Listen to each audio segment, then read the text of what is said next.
humans.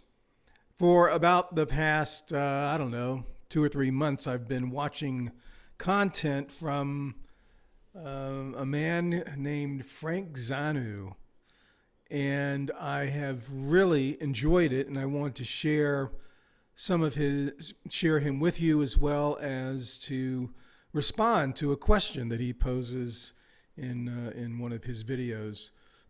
If a physical environment can have effect on the height of people and the shape of people, my question is, could it also have effect on our temperament? Can black on black crime be something innate? Hello everyone, and welcome to Zanu Project Rethink.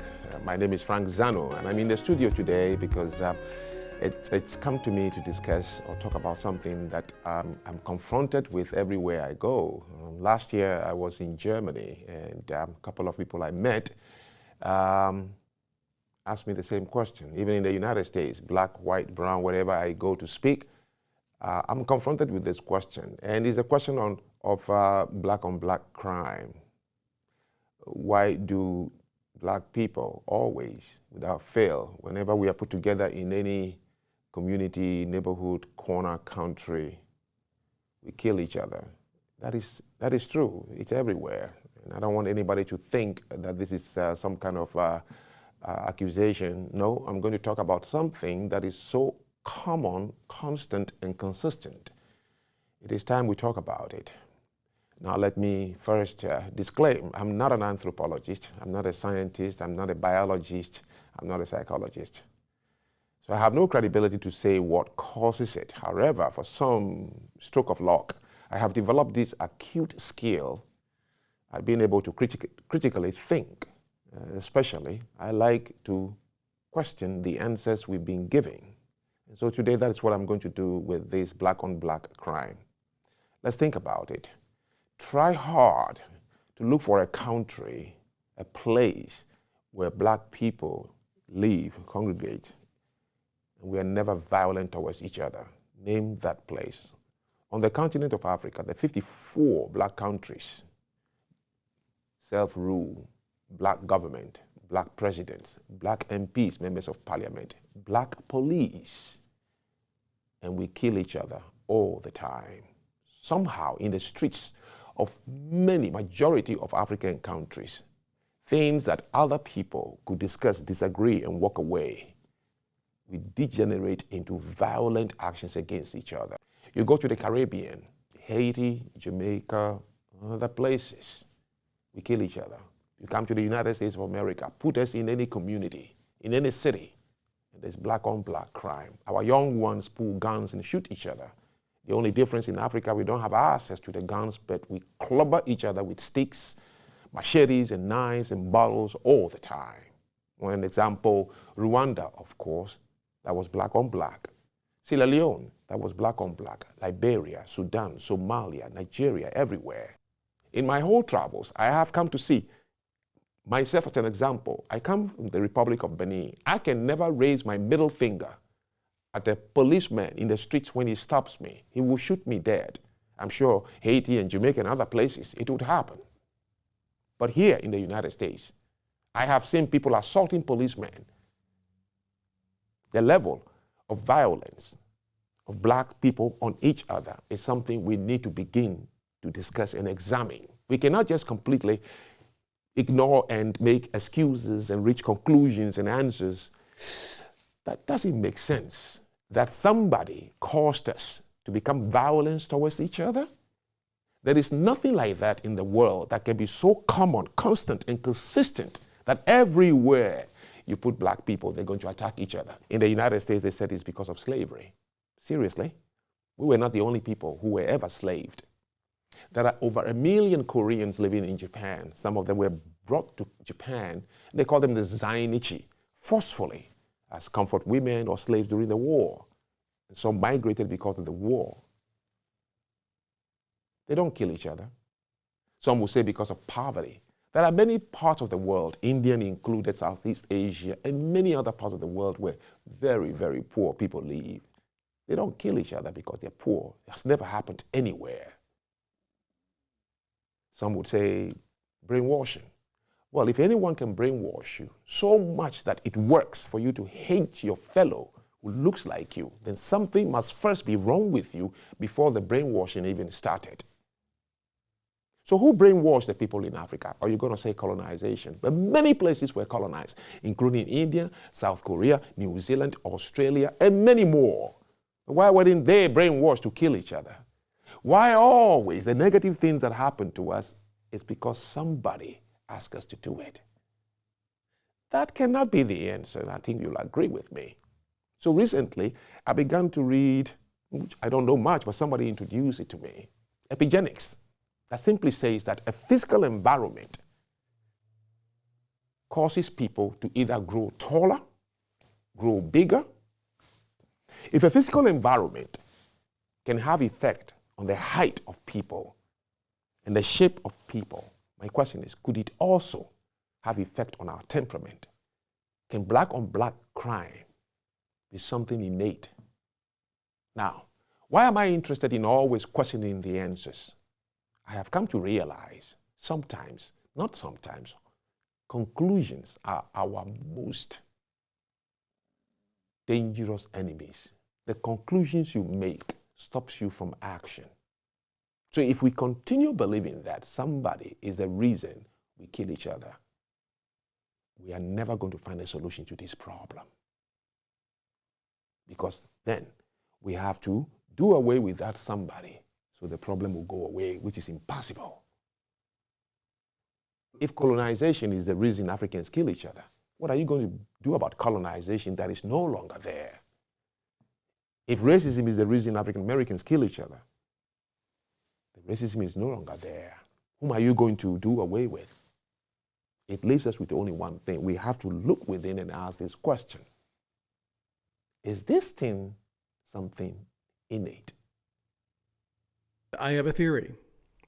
I think it starts with the very basic observation that in a given city, like Chicago, for example, crime is higher during the summer than it is during the winter.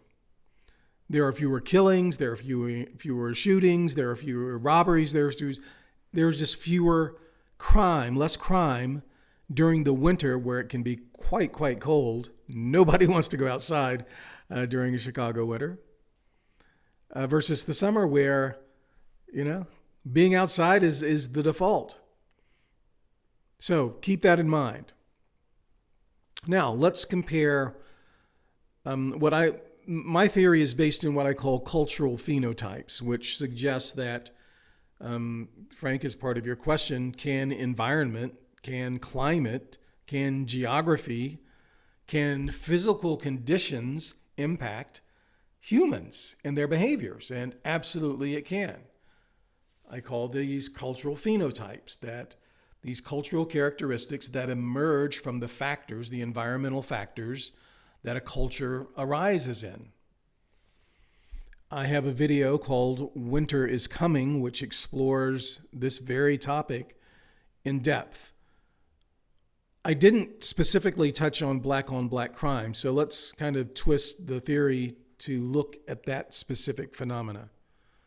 Through the lens of these cultural phenotypes, climate was a huge contributing factor to the way these cultures evolved.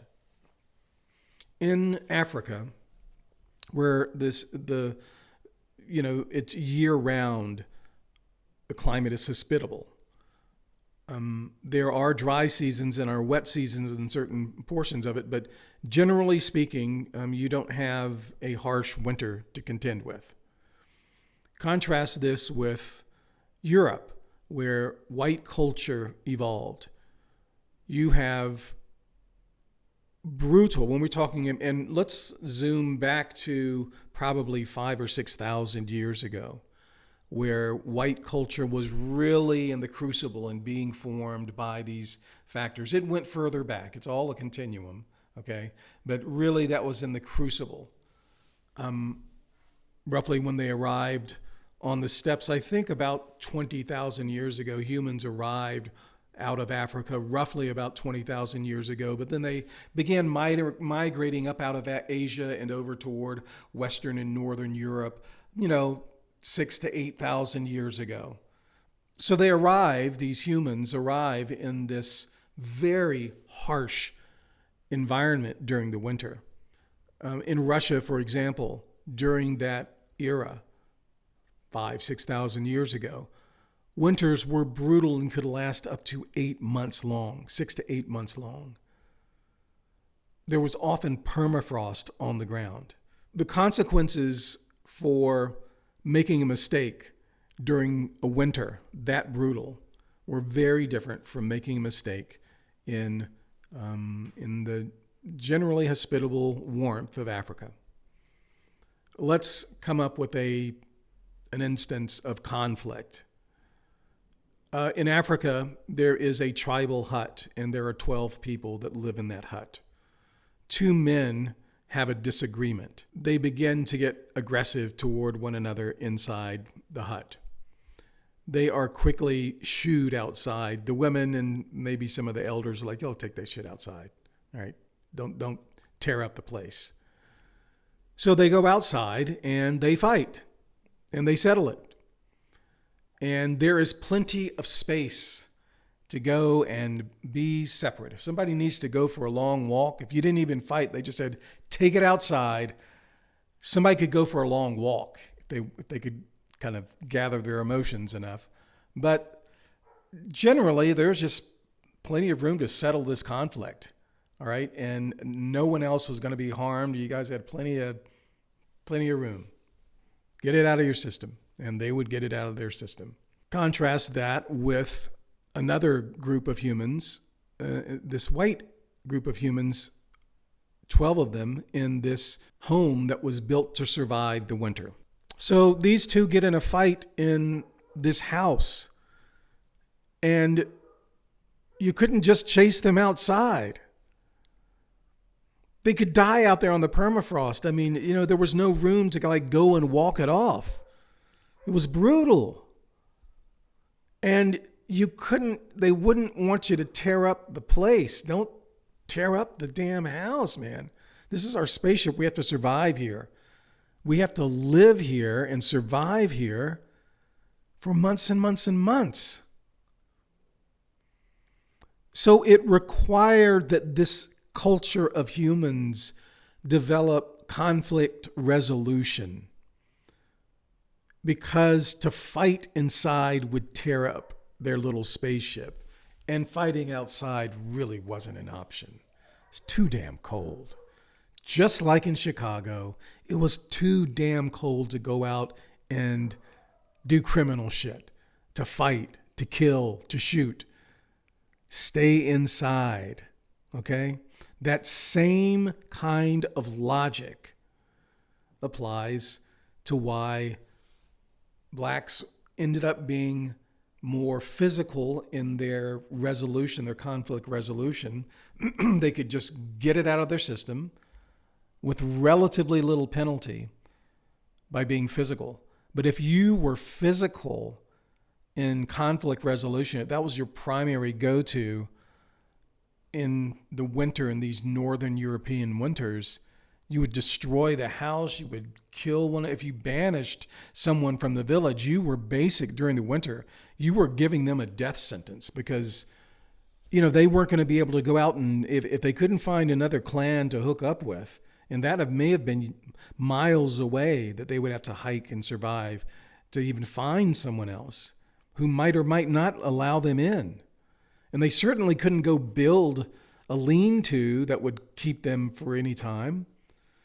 So you had to work it out so that it would kind of keep the clan moving through the winter. Otherwise, you could destroy it with these conflicts that broke into, lots of physical fighting. Just wasn't allowable. It would lead to the death of the species if that became the way things were. And from an evolutionary standpoint, it was just a behavior that just could not work. but it could work in Africa. The penalty wasn't the same. If you got kicked out of the hut, all right, you better have a spear and you better know how to put up a little lean-to or something, but you could make it through the night. The environment just wasn't as harsh. So that's my thought. The environment absolutely impacts people's natures, the nature of a people's spirit, and the habits, these kinds of cultural habits of how we do things. They live at a very, very deep part of our cultural DNA.